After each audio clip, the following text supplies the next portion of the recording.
10. Abashuubuzi bamwe aha twabwabwanaho bashikizamwe amashuburo yabo mu katara ka Mbarara Central Market kandi basima babakwatireho kureba ngo bahika aha kutaho mu katare ngo habwo kuba babona bwene munonga na munongo mbwere bwenjura emishuburo yabe bireneterwa mizi kandi bateganisibwa n'umushana konkati noreba tune asbestos sheet ejo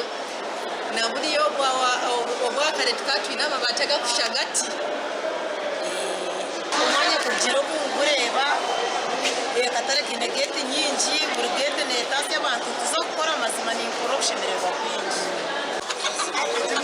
Emmanuel Muhimbise orukura abashuubuzi yasime nkoragana erihorwa hagati y'abashuubuzi hamwe n'abebembezi ba Mbarara City kandi yabashaba kutandika gukora bakebwe mihondane twireho wano reba abantu batandikira no bushubuzi nibarete bintu abamwe bakwasere na sente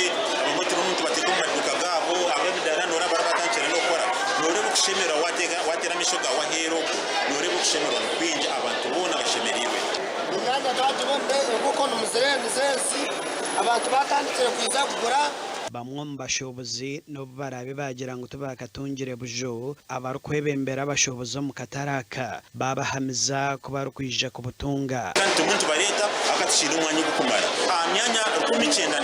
ero kustamisa abantu bono mu katare twatambwizaho abantu 5 na bashatu umwaka gw'2017 abashuubuzi abarikurenga mu rushanjo nibo batwirwe aha mwanya gwa Independence Park government erukuza kombeka kataraka kandi bakaba bari abo kukatahamo umwaka gw'2020 okwa kabiri bitka kabakataka hwire kombeka amakuru gasha kwa Aneta Tukunda ahabwa TV West.